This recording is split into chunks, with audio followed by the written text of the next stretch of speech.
नमस्कार दोस्तों, मैं धनंजय कुमार सभी दोस्तों को एक बार फिर से स्वागत करता हूं। जैसे कि आप सभी जानते हो दोस्तों, हम लोग आप लोग का छत्तीसगढ़ के प्राचीन इतिहास पढ़ रहे थे, तो उसी सेशन को मैं आगे बढ़ाते हुए आज आप लोग को आगे बढ़ाता हूं। और याद रखना दोस्तों, आज मैं जो पढ़ाऊँगा बहुत ही इंपॉर्टेंट क्लास है। वीडियो में यदि नए हो तो मेरे चैनल को सब्सक्राइब कर लेना और वीडियो को पूरा अंत तक देखना दोस्तों।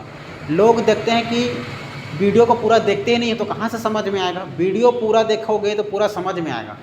या तो देखोगे तो पूरा वीडियो देखो, या तो देखो ही मत। पूरा देखोगे तब समझ में आता है। अगर आप लोग CGPSC हो, चाहे व्यापम हो, चाहे हॉस्टल वार्डन किसी एग्ज़ाम हो, चाहे पटवारी की एग्ज़ाम हो, कुछ भी एग्ज़ाम की तैयारी करो, जब तक आप लोग तैयारी कर रहे हो तो वीडियो को पूरा नहीं देखोगे तो आप लोग समझ में नहीं पाओगे। वीडियो को पूरा देखना और कॉपी में प्रॉपर लिखते चलना, तब याद होगा। पढ़ाई लिखाई को सीरियस के साथ करो दोस्तों। अगर ऐसे ही करोगे तो कहाँ से हो पाएगा। इसीलिए बी सीरियस।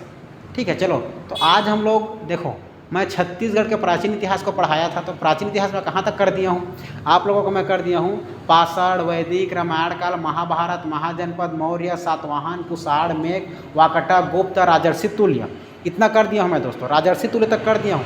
और राजर्षि तुल्य से हमारा क्षेत्र राजवंशीय पूरा स्टार्ट हो जाता है। क्षेत्रीय राजवंश, वही प्रथम शासक कौन थे क्षेत्रीय राजवंशी करके पूछा जाएगा तो याद रखना आप लोग का प्रथम क्षेत्र राजवंशी था राजर्षि तुल्य। तो राजर्षि तुल्य याद रखना। ठीक है, तो आप लोग का सरबपुरी आज स्टार्ट करेंगे हम लोग। तो नल पढ़ा दिया मैं, वाकटक, नल, गुप्त सब बता दिया हूँ। गुप्त बचा है आप लोग का, गुप्त को मैं आप लोग का बता दूंगा इसमें। ठीक है, तो उससे पहले आज आप लोग नल वंश के बाद सरबपुरी पढ़ लो, है ना। नल वंश के बाद आप लोग अगला शासक आएगा सरबपुरी। नल वंश से पहले गुप्त वंश को जानना जरूरी है। तो गुप्त वंश को मैं आप लोग को मोटी मोटा उधर बता दिया हूँ पिछले वीडियो में, तो एक बार देख लेना। और बता दूंगा, आप लोग कमेंट करना। तो आज हम लोग स्टार्ट करने वाले हैं आप लोग का सरबपुरी वंश। चलो ध्यान से पढ़ना, अच्छे से पढ़ते चलना। हेडिंग डालना सरबपुरी वंश। याद रखना दोस्तों, आज आप लोग हम लोग पढ़ने वाले हैं सरबपुरी वंश।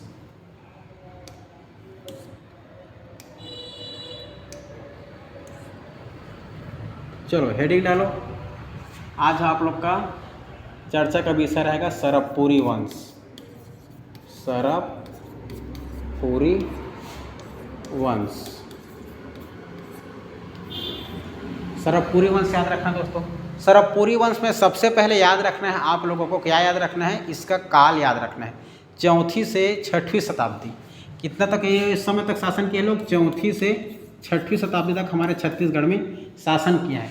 तो इस समय जब शासन करते थे उस समय इन लोग का क्षेत्र, राजधानी क्षेत्र था हमारे उड़ीसा, सारंगढ़ और संबलपुर क्षेत्र, रायगढ़ जिला तरफ। याद रखना है, तो राजधानी याद रखना है दोस्तों। इनके राजधानी क्या है देखिए, तो राजधानी याद रखना आप लोग। ये लोग राजधानी अपना उड़ीसा क्षेत्र, ठीक है, उड़ीसा क्षेत्र। और आप लोग का जो रायगढ़ जिला है, रायगढ़ जिला अलग हो गया आप लोग का रायगढ़ से सारंगढ़ जिला। तो सारंगढ़ और सारंगढ़ से और रायगढ़ के क्षेत्र उड़ीसा के बीच में आप लोग का संबलपुर। इस प्रकार आप लोग का ये क्या था, राजधानी था सरबपुरी वंश का। तो सरबपुरी वंश ये लोग अपने आप को अमार्य काल या अमरज काल अर्थात अमरज के कुल मानते थे। अपने आप के लिए किसके कुल मानते थे, तो याद रखना है ये लोग अपने आप को अमरज के कुल, अमरज कुल, अमरज बोलो चाहे अमार्य, अमार्य कुल के अपने आप को वंशज मानते थे। अमरज कुल के या अमार्य कुल के वंशज मानते थे ये लोग। ठीक है दोस्तों, इतना याद रखना।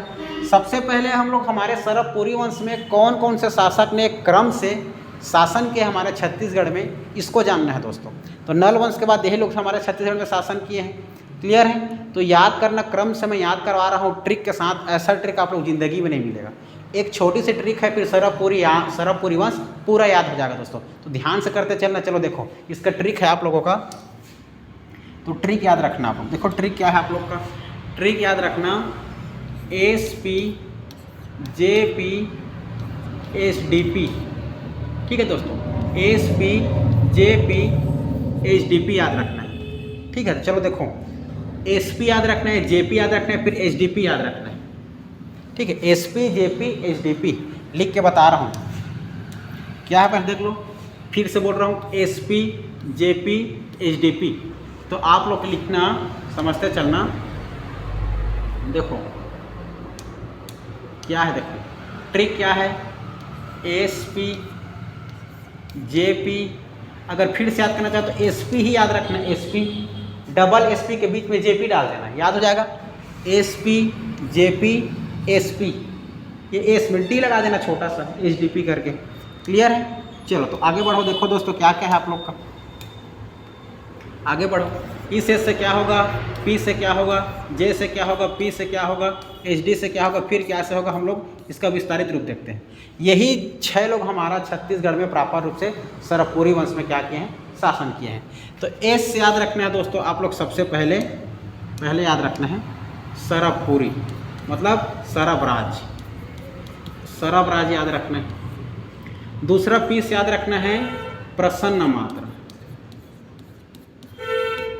प्रसन्न मात्र याद रखना है।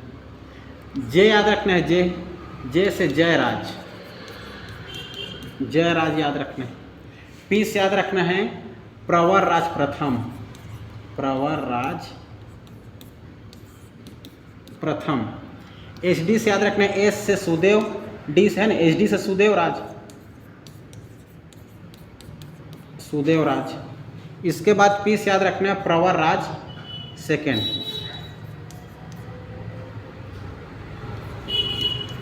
प्रवर राज सेकेंड।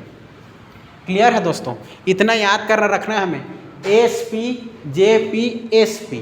S से याद रखना है आप लोग को सरबराज, P से याद रखना है प्रवर राज, फिर आप लोग को J से याद रखना है जयराज, फिर P से याद रखना है दोस्तों आप लोग को प्रवर राज प्रथम, S से याद रखना है सुदेव राज, SD से सुदेव राज, फिर P से याद रखना है प्रवर राज सेकंड। इस प्रकार ट्रिक याद रखना दोस्तों हमेशा, ये जिंदगी में और दोबारा आप लोग को ऐसा ट्रिक नहीं मिलेगा, SP, JP, SP करके। क्लियर है? अब इसका हम लोग विस्तार से अध्ययन करते समझते हैं। तो देखो अलग अलग शासकों ने अपने अलग अलग क्षेत्र को अपना राजधानी बनाया। तो कहाँ कहाँ का राजधानी बनाया, इसको एग्जाम में पूछा जाता है। इसका संस्थापक कौन है ये पूछा जाता है, अंतिम शासक कौन है ये पूछा जाता है। तो याद रखना हमारे सरबराज जो है। क्लियर है दोस्तों? तो सरबराज के बारे में याद रखना। देखो ये जो सरबराज है, ये सरबराज ही हमारे संस्थापक है। कौन है? संस्थापक है। कौन से वंश का संस्थापक है? तो याद रखना सरबपुरी वंश के संस्थापक है। खुद के नाम पर अपना वंश बसाया था सरबपुरी वंश, और अपना संस्थापक कौन है? सरबराज इसका संस्थापक है। ये बात किसमें पता चलती है? तो याद रखना आप लोग का ये जो संस्थापक है, ये बात हमारे गुप्त वंश के एक शासक, गुप्त वंश के एक शासक है आप लोग का भानुगुप्त। तो भानुगुप्त के एरण अभिलेख, एरण अभिलेख, भानुगुप्त के एरण अभिलेख से पता चलता है कि सरब जो राज था हमारे छत्तीसगढ़ में, सरबपुरी वंश का स्थापना किया था। अर्थात सरब राज का पता किससे पता चलता है? भानुगुप्त के एरण अभिलेख में पता चलता है। याद रहेगा। इसके बाद देखो सरब राज के बाद याद रखना है हम लोग को दूसरा प्रसन्न मात्र। तो प्रसन्न के मात्रा के बारे में याद रखना है। देखो प्रसन्न मात्रा के बारे में क्या याद रखना है? पहले कम से कम एक एक फैक्ट याद रखो। जब मैं आप लोग को ऑब्जेक्टिव करवाऊंगा तो पूरा सबको डील कर दूंगा। एक एक फैक्ट याद रखो सबके बारे में। पहले तो याद रखना, सबसे पहले देखो प्रसन्न मात्रा के बारे में जानना है। तो प्रसन्न मात्रा सबसे पहले याद रखना, इसने स्वयं के नाम पर, प्रसन्न मात्रा ने क्या किया था? प्रसन्न मात्रा ने स्वयं के नाम पर, स्वयं के नाम पर, ठीक, इसने स्वयं के नाम पर प्रसन्नपुर नामक शहर बसाया था। क्या बसाया था? प्रसन्नपुर नामक शहर बसाया था। ठीक है। और इस प्रसन्नपुर को अपना राजधानी बनाया था। प्रसन्नपुर को क्या बनाया था? अपना राजधानी बनाया था। जो कि इस प्रसन्नपुर का भी वर्तमान नाम क्या है आप लोग का? मल्हार। ठीक है दोस्तों, मल्हार को अपना राजधानी किसने बनाया था? तो प्रसन्न मात्र ने। और ये कौन सी नदी के पास बसाया था? तो निडीला नदी के पास। निडीला नदी के पास याद रखना दोस्तों। ठीक है, निडीला नदी। और निडीला नदी का भी वर्तमान नाम क्या है आप लोग का? इस निडीला नदी का वर्तमान नाम है, देखो इस निडीला नदी का वर्तमान नाम आप लोग का कौन सा है? लीलागर। याद रखना है, लीलागर। क्लियर है दोस्तों? तो निडीला नदी का वर्तमान नाम क्या है? लीलागर। और लीलागर का प्राचीन नाम निडीला नदी। तो निडीला नदी के बाद प्रसन्नपुर अर्थात मल्हार नामक शहर बसाया किसने? प्रसन्न मात्र ने, और अपना राजधानी बनाया था। इसके बारे में फैक्ट याद रखना है। इसके बाद याद रखना है जयराज, क्या याद रखना है? जयराज। देखो जयराज, जयराज के बारे में याद रखना है। तो जयराज के बारे में आप लोग फैक्ट याद रखना है आप लोग को। जयराज का अन्य नाम दुर्गराज था। क्या नाम था? दुर्गराज। और दुर्गराज के साथ याद रखना है मनमात्र। ठीक है, जयराज का नाम दुर्गराज और मनमात्र था। दुर्गराज मनमात्र, और इसने दुर्गराज अर्थात दुर्गराज इसलिए रखा क्योंकि इसने दुर्ग शहर बसाया था। दुर्ग शहर बसाया था।